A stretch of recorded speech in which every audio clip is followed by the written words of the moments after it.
Hello दोस्तों, मैं अरुण मौर्य स्वागत करता हूं अपनी यूट्यूब चैनल साइन क्लासेस में। आज के वीडियो में डिस्कस करेंगे types of mode in DCS, यानी कि डीसीएस में कितने टाइप्स के मोड होते हैं उनके बारे में हम डिस्कस करेंगे। ठीक है, तो डीसीएस में जितने भी टाइप्स के मोड होते हैं उनको समझाने के लिए मैं यहाँ पे एक फ्लो शीट बनाया हुआ हूँ। ये है कंटिन्यूअस डिस्लेशन कॉलम का फ्लो शीट।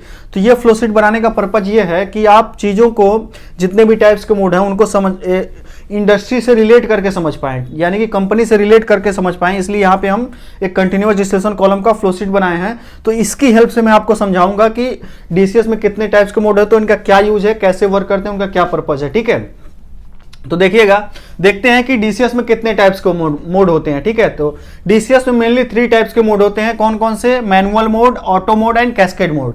तो ये मेनली 3 टाइप्स के मोड होते हैं डीसीएस में, manual mode, auto mode and cascade mode. ठीक है, बाकी एक और टाइप्स का मोड होता है, थोड़ा स्पेशल टाइप्स का होता है, ये मतलब थोड़ा इनसे हट के होता है, जिसको हम बोलते हैं कैल मोड या फोर्स मोड। ठीक है, कैल मोड या फोर्स मोड, ये कैल मोड या फोर्स मोड दोनों सेम चीज है, बस नेम इन दोनों का डिफरेंस है। ये नेम डिफरेंस इसलिए क्योंकि कंपनी टू कंपनी, डीसीएस की जो कंपनी है उस पे इसका नेम वेरी करता है। जैसे योकोगावा कंपनी का जो डीसीएस होता है वहां पे कैल मोड आपको लिखा मिलेगा, लेकिन जो एबीबी कंपनी का डीसीएस होता है उसमें यही चीज फोर्स मोड लिखा रहेगा। ठीक है, दोनों का वर्क सेम है, दोनों सेम पर्पज के लिए यूज होते हैं, लेकिन बस कंपनी इनका नेम चेंज कर रखी है कि योकोगावा कैल मोड रखी है एंड जो एबीबी कंपनी का डीसीएस है वो फोर्स मोड इसको लिख के रखी है। ठीक है, जनरली ये जो कैल मोड या फोर्स मोड है इसका यूज जो ऑपरेटर स्टेशन होता है उस पर इसका ऑथराइजेशन नहीं होता है। ठीक है, जो अथॉरिटी होती है इसको यूज करने का वो इंजीनियरिंग स्टेशन पे होता है। जनरली इनका जो ऑथराइजेशन होता है वो इंजीनियरिंग स्टेशन पे होता है। मतलब अधिकतर कंपनी में यही होता है कि कैल मोड या फोर्स मोड जो होता है वो इंजीनियरिंग स्टेशन से ही इसको यूज करते हैं। मतलब ऑथराइजेशन जो दिया जाता है वो उसी इंजीनियरिंग स्टेशन पे ही दिया जाता है। बाकी जो ऑपरेटिंग स्टेशन होता है, प्रोसेस का जो ऑपरेटिंग स्टेशन होता है, उन पे केवल इन्हीं 3 मोड का ऑथराइजेशन होता है, मैनुअल मोड, ऑटो मोड और कैस्केड मोड। बाकी किसी किसी कंपनी में इन चारों मोड का ऑथराइजेशन होता है, लेकिन मैक्सिमम कंपनी में यही होता है कि ऑपरेटिंग स्टेशन पे ये 3 टाइप्स के मोड होते हैं, मैनुअल, ऑटो और कैस्केड। बाकी एक इंजीनियरिंग स्टेशन होता है उस पर आपका कैल मोड और फोर्स मोड का ऑथराइजेशन होता है। ठीक है, तो अभी हम एक एक करके सारे टाइप्स के मोड को समझेंगे इस डायग्राम के थ्रू, इस कंटिन्यूअस डिस्लेशन कॉलम के फ्लो शीट के हेल्प से। ठीक है, तो फर्स्ट नंबर पे हम देखते हैं मैनुअल मोड के बारे में कि मैनुअल मोड क्या होता है। तो देखिएगा, मैनुअल मोड को मैं डिफाइन करूं तो मैनुअल मोड एक ओपन लूप कंट्रोल सिस्टम है। मैनुअल मोड क्या है? एक ओपन लूप कंट्रोल सिस्टम है जिसमें किसी भी इक्विपमेंट, कोई भी इक्विपमेंट है या कोई भी प्रोसेस है वो किसी ऑपरेटर द्वारा, किसी डीसीएस ऑपरेटर द्वारा मैनुअली ऑपरेट किया जाता है। मैनुअली ऑपरेट करने का मतलब आप ये मत समझिएगा कि फील्ड में जाके मैनुअली उस चीज को ओपन करना पड़ेगा या क्लोज करना पड़ेगा या ऑपरेट करना पड़ेगा। मैनुअली कहने का मतलब है यहाँ पे कि आप डीसीएस से ही मैनुअल मोड में उस चीज को ऑपरेट करेंगे। मैनुअल मोड में जब आप उस चीज को ऑपरेट करेंगे तो वहां पे जो भी ऑटोमेशन है वो इंटरफेयर नहीं होगा उसमें। आप जो भी डिसीजन ले रहे हैं, आपको जो भी चीजें एडजस्ट करनी है किसी इक्विपमेंट को, जैसे मान लीजिए कोई कंट्रोल वाल्व है, उस कंट्रोल वाल्व को आपको 50% ओपन करना है। मैनुअल मोड में आपने ओपन कर दिया 50%, तो 50% पे ही ओपन होगा। बाद में आप मतलब जब तक आप उस कंट्रोल वाल्व को फिर से चेंज नहीं करते हैं तब तक वो चेंज नहीं होगा। या कोई पंप आपने मैनुअल मोड में चालू कर दिया, आप कोई टैंक है वो ओवरफ्लो हो जाए, कुछ भी हो जाए, वो पंप नहीं बंद होगा, क्योंकि मैनुअल मोड में आप जब तक खुद नहीं बंद करेंगे तब तक बंद नहीं होगा, उसमें कोई भी ऑटोमेशन का इंटरफेयर नहीं होगा। ठीक है, तो मैनुअल मोड में जो ऑपरेटर होता है अपने डिजायर्ड के अकॉर्डिंग उस चीज को ऑपरेट करता है, एडजस्ट करता है। ठीक है, इसको समझने के लिए थोड़ा और अच्छे समझते हैं इस फिगर के थ्रू। ठीक है, देखिएगा, ये जो फिगर है किसका है? कंटिन्यूअस डिस्लेशन कॉलम का है। तो इसमें एक आपका एक कॉलम है, ये पैक्ड कॉलम है। ठीक है, बाकी ये रिवॉल्वर है। रिवॉल्वर किस टाइप का है? फोर्स सर्कुलेशन टाइप का रिवॉल्वर है, क्योंकि इसके बॉटम में देखिए पंप लगा हुआ है। इसके बॉटम का जो मटेरियल है वो इसमें जो सर्कुलेशन इसका हो रहा है रिवॉल्वर से और कॉलम का, वो पंप के थ्रू हो रहा है। तो ये फोर्स सर्कुलेशन है, फोर्सली इसको सर्कुलेट करते हैं। ठीक है, बाकी रिवॉल्वर के जैकेट में स्टीम जाती है, तो स्टीम के लिए क्या प्रोविजन है? यहाँ पे स्टीम लाइन यहाँ पे दी रखी है। स्टीम लाइन में एक आपका कंट्रोल वाल लगा हुआ है, और बाकी जो स्टीम कंडेंसेट होकर निकलेगी ट्रैप बाईपास से निकलती है, तो ट्रैप बाईपास यहाँ पे शो किए हुए हैं। ठीक है, बाकी टॉप में कंडेंसर है, रिफ्लक्स ड्रम है, यहाँ से रिफ्लक्स आएगा, यहाँ से टॉप प्रोडक्ट निकलता रहेगा। और बॉटम में देखिए जो सर्कुलेशन लाइन है, इसी से एक लाइन अटैच है, बॉटम प्रोडक्ट लाइन। इसमें भी एक कंट्रोल वाल लगा हुआ है जहां से बॉटम प्रोडक्ट निकलता रहेगा। और यहाँ पे एक फीड लाइन है जहां पे एक कंट्रोल वाल इसमें भी लगा हुआ है, फीड लाइन में भी। ठीक है, तो अभी मैं यहाँ पे देखिए, मैं आपको डिस्टिलेशन कॉलम नहीं समझा रहा हूँ, आपको मोड समझाऊंगा, लेकिन थोड़ा सा ओवरव्यू दे रहा हूँ कि क्या क्या इक्विपमेंट इसमें लगे हैं, ठीक है, क्या कौन कौन से इसके पार्ट हैं, ठीक है। बाकी जो जरूरी चीजें हैं वही चीज इसमें मैं आपको शो किया हूँ, ज्यादा डिटेल नहीं आपको दे रहा हूँ। बाकी यहाँ पे देखिए टीआईटी लगे हुए हैं, रिवॉल्वर से जो लिक्विड आएगा, जो मटेरियल आएगा उसका टेम्परेचर सेंस करने के लिए यहाँ पे टीआईटी लगा हुआ बॉटम में। बाकी कॉलम के बॉटम में लगा हुआ है, कॉलम के मिड में लगा है, कॉलम के टॉप में लगा है, ठीक है। तो ये मेजर चीजें इसमें शो किया हूं मैं, ठीक है। तो अभी आपको मैं क्या समझाऊं, मैनुअल मोड। मैनुअल मोड क्या होता है उसको हम समझते हैं। तो जैसे मैनुअल मोड है, तो इस रिबॉयलर में हमें स्टीम अप्लाई करना है, ठीक है। इस रिबॉयलर में स्टीम अप्लाई करना है, तो इस कंट्रोल वाल्व को हमें ओपन करना है, ठीक है। तो कंट्रोल वाल्व को ओपन करेंगे, तो जब हम मैनुअल मोड में ऑपरेट इसको ओपन करेंगे तो क्या है कि इस पे जब हम क्लिक करेंगे, मैनुअली इसको ऑपरेट करेंगे ना, तो जब इस कंट्रोल वाल्व को डीसीएस के थ्रू क्लिक करेंगे तो एक फेस प्लेट ओपन होगा।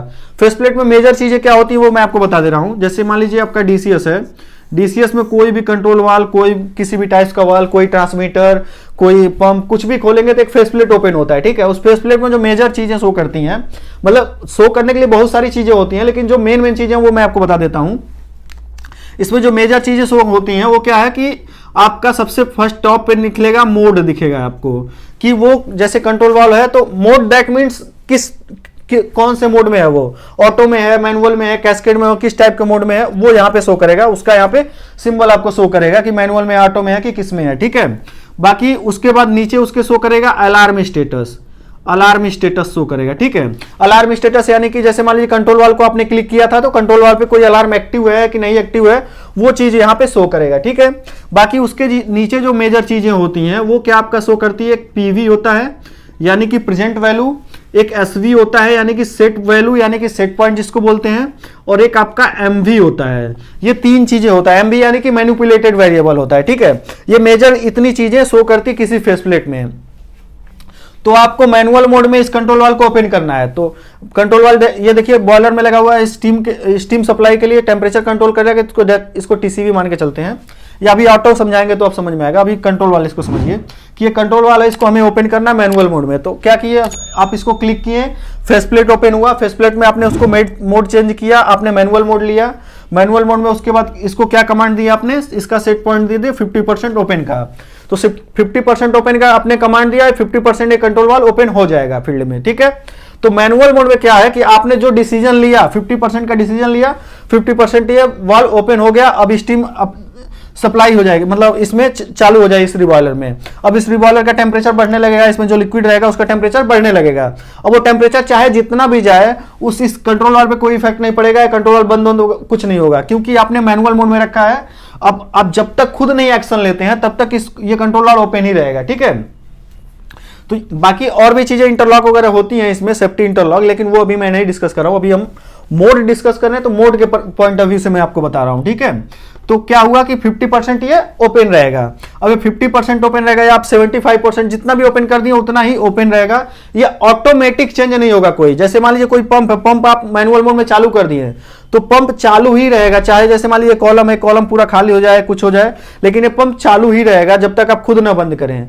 मैनुअल मोड में ये होता है। मैनुअल मोड मतलब मैनुअली ही ऑपरेट हो रहा है वो, आप जब तक खुद नहीं बंद करते हैं, वो मतलब जब तक खुद आप उस चीज को एडजस्ट नहीं करेंगे वो एडजस्ट नहीं होगी, जो आपने डिसीजन लिया वही चलता रहेगा, ठीक है। तो ये मैनुअल मोड होता है। अब सेकंड नंबर पे क्या है, ऑटो मोड है। अब ऑटो मोड को समझते हैं। ऑटो मोड में क्या रहता है, ऑटो मोड का अगर मैं आपको डिफाइन करूं तो ऑटो मोड एक क्लोज लूप कंट्रोल सिस्टम है। ऑटो मोड क्या है, क्लोज लूप कंट्रोल सिस्टम है, जिसमें कोई भी इक्विपमेंट या प्रोसेस ऑटोमेटिकली कंट्रोल होता है, ठीक है। ऑटोमेटिकली क्या होगा, कंट्रोल होगा। आपको जो डिजायर्ड है, जो भी आपको रिक्वायरमेंट है, जितना कहीं टेम्परेचर, जितना सेट पॉइंट देना है, जो भी टेम्परेचर मेंटेन करना है, कहीं फ्लो रेट मेंटेन करना है, कहीं लेवल मेंटेन करना है, मतलब जो भी चीजें आपको मेंटेन करनी है, आप एक बार सेट पॉइंट दे दिए उतना ही वो चीज मेंटेन करेगा ऑटो मोड में, ठीक है। अब ऑटो मोड को समझते हैं इसके एग्जाम्पल से। अब मान लीजिए ये जो कंट्रोल वाल्व था इसको हम टीसीवी मान के चलते हैं, क्योंकि टेम्परेचर ही जनरली कंट्रोल करेगा ये, तो इसको हम टेम्परेचर कंट्रोल वाल्व मान के चलते हैं। और इसका लॉजिक किसके साथ है, इस टीआईटी के थ्रू है। जो रिवॉल्वर से लिक्विड निकल रहा है बॉटम से, इस टीआईटी के थ्रू ये कितना टेम्परेचर है, ये टेम्परेचर। अब टीआईटी क्या है कि इसमें जो लिक्विड यहाँ पे फ्लो हो रहा है, यहाँ से जा रहा है, उसका कंटिन्यूअसली टेम्परेचर सेंस करता रहेगा और इसका कम्युनिकेशन इस कंट्रोल वाल्व को देता रहेगा, ठीक है। इस कंट्रोल वाल्व को देता रहेगा, ठीक है। इसका इसके साथ कनेक्शन है, ठीक है। तो इन दोनों का आपस में एक क्लोज लूप बना हुआ है, ठीक है। आपको क्या देखिए, ओपन लूप क्या होता है, क्लोज लूप क्या होता है, ये जो लूप होते हैं उनको मैं ऑलरेडी बता चुका हूं एक वीडियो में। यदि आप वीडियो नहीं देखें डिस्क्रिप्शन में लिंक दे दूंगा, वहां से आप देख लीजिएगा, ठीक है। तो क्या है कि ये क्लोज लूप है। अब ऑटो में आपने क्या किया, इस कंट्रोलर को ओपन किया, टीसीवी को, टेम्परेचर कंट्रोलर को। अब यहां पे आप सेट पॉइंट क्या देंगे, आपको डिजायर्ड क्या है, आपको टेम्परेचर मान लीजिए यहां पे सेट करना है। सपोज दैट आपको 180 डिग्री सेल्सियस टेम्परेचर मेंटेन करना, रिवॉल्वर का जो आउटलेट है जो कॉलम में जा रही है, ठीक है। इसको मतलब बॉटम टेम्परेचर रिवॉल्वर का आपको 180 डिग्री सेल्सियस मेंटेन करना है। तो आप इस टीसीवी को क्या सेट पॉइंट देंगे, इस टीसीवी को सेट पॉइंट देंगे 180 डिग्री सेल्सियस मेंटेन करने का। सेट पॉइंट आपने क्या दिया, 180 डिग्री सेल्सियस। अब 180 डिग्री सेल्सियस मेंटेन कैसे करेगा, तो ये टीआईटी है। अब ये टीआईटी इसका टेम्परेचर कंटिन्यूअस सेंस कर रही है। तो सपोज दैट इसका टेम्परेचर स्टार्टिंग में 40-50 जो भी रहा हो, उसके 40-50 है, ये कंट्रोल वाल को बताएगा कि यहाँ पे 40-50 टेम्परेचर है, उसके अकॉर्डिंग ये क्या होगा, ये जो टेम्परेचर कंट्रोल वाला है इसकी ओपनिंग बढ़ेगी। तो ये क्या होगी, सपोज दैट ये बढ़ते बढ़ते 75 तक गई, और ये कंटिन्यू मतलब ये जो इनका जो कम्युनिकेशन है वो कंटिन्यूअस विद इन सेकेंड में मतलब होता ही रहता है कि जितना टेम्परेचर जैसे बढ़ रहा है उसी हिसाब से इसकी ओपनिंग बढ़ती रहती है, ठीक है।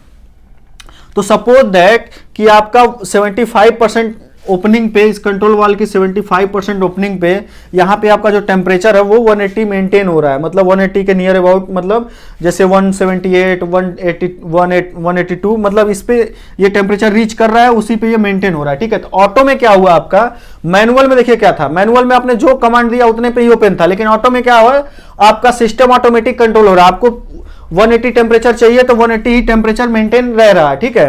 180 के लिए जितना परसेंट भी ओपनिंग करना है इस कंट्रोल वाल को, उतना परसेंट ये सिस्टम क्या करेगा, अपने आप उसको ऑपरेट करेगा, उतना ही टेम्परेचर मेंटेन करेगा ऑटो में, ठीक है। तो ऑटो में यही बेनिफिट रहता है कि जो भी सिस्टम है, जो इक्विपमेंट है या जो प्रोसेस है, ऑटोमेटिक कंट्रोल होगा। आपने एक बार सेट पॉइंट दे दिया कि 180 टेम्परेचर हमको चाहिए, तो 180 ये टेम्परेचर मेंटेन करता रहेगा, ठीक है।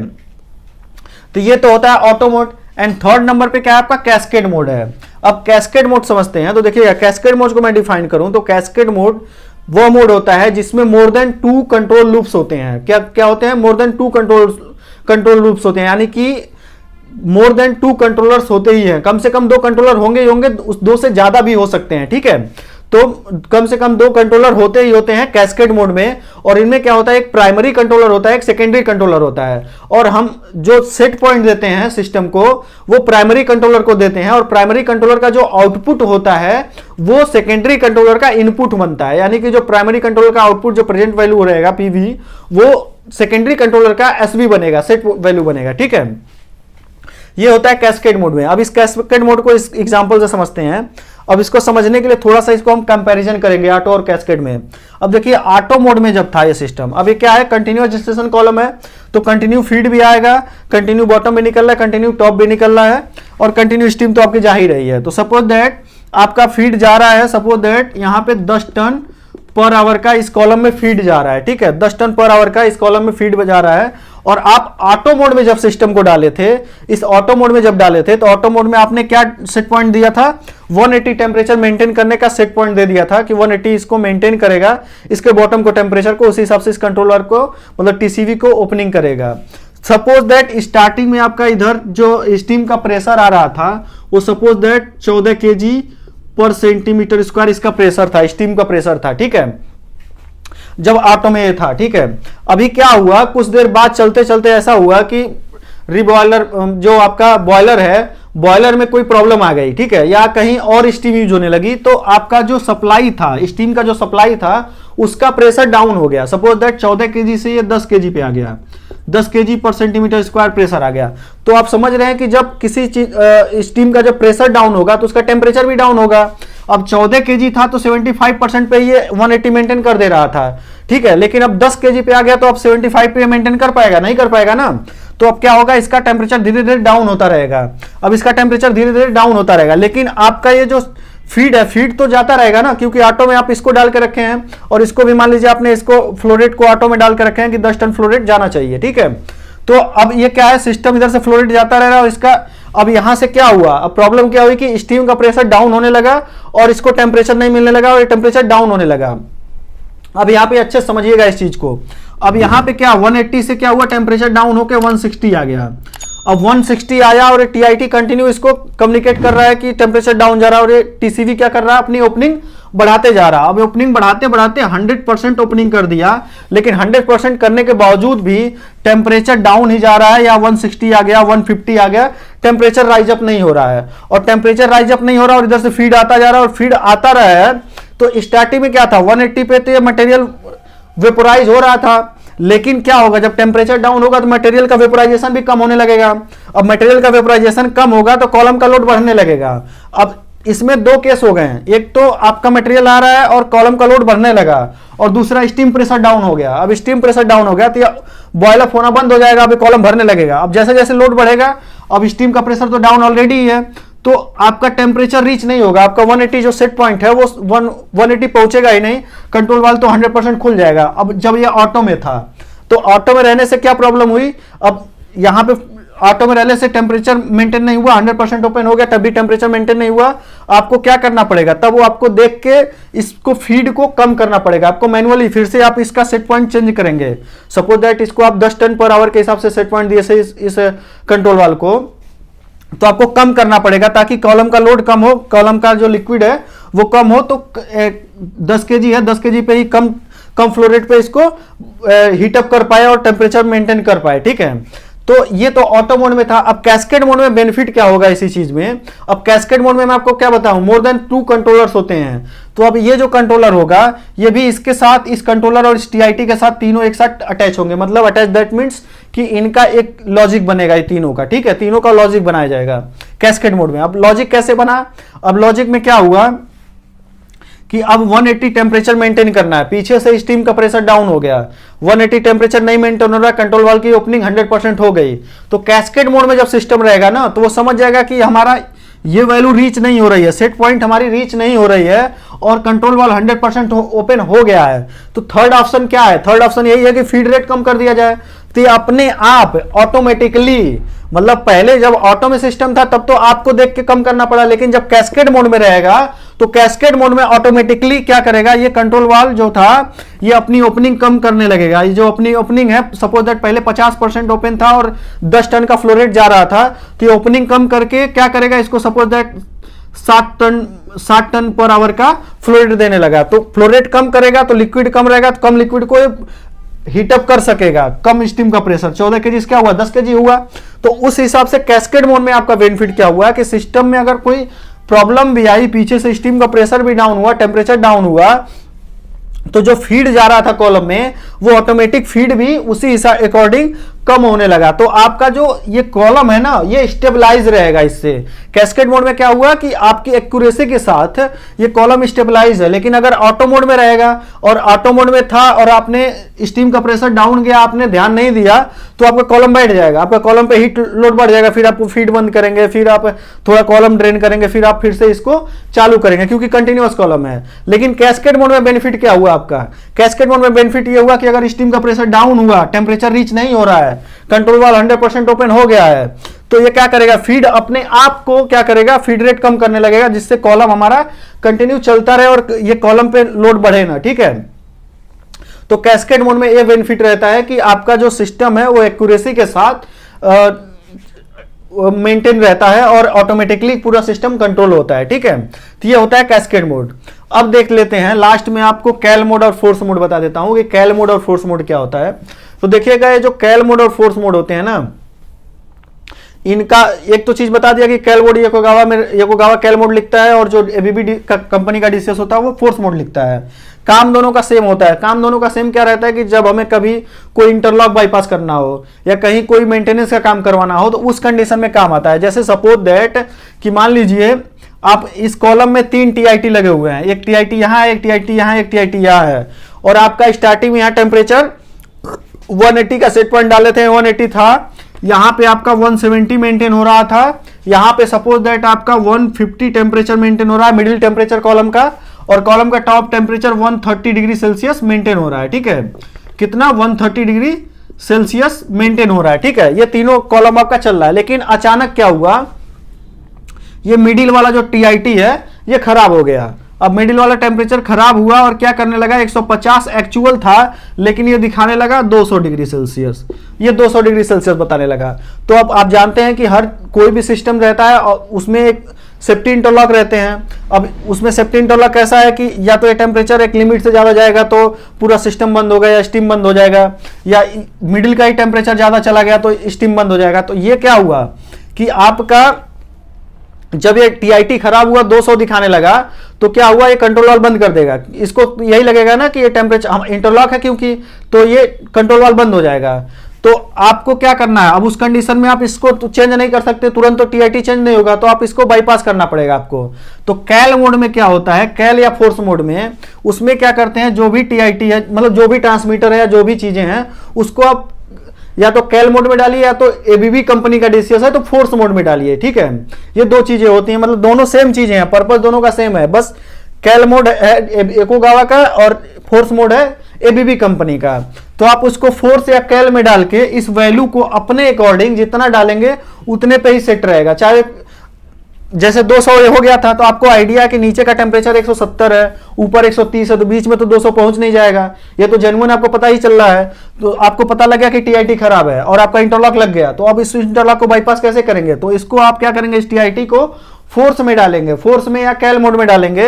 तो कैल मोड में जब डालेंगे तो कैल मोड में डालने के बाद आप यहां 200 दिखा रहा था, यहां पे आप डाल देंगे फिर से 150 डिग्री सेल्सियस। अब फिर से 150 डाल देंगे तो 150 ही शो करेगा और आपका सिस्टम चलता रहेगा। उसके बाद आप टेक्नीशियन भेज के आप इस टीआईटी को ठीक करा सकते हैं, ठीक है। तो जनरली कैल मोड या फोर्स मोड का ये मतलब होता है कि कभी आपका कोई एरर आ रहा है सिस्टम में या कोई मेंटेनेंस का काम कराना है या कोई इंटरलॉक बाईपास करना है तो उस कंडीशन में इस मोड का यूज करते हैं, ठीक है। तो आई होप आप समझ गए होंगे कि मोड कितने टाइप्स के होते हैं और क्या यूज होता है, ठीक है। तो मिलते हैं नेक्स्ट वीडियो में।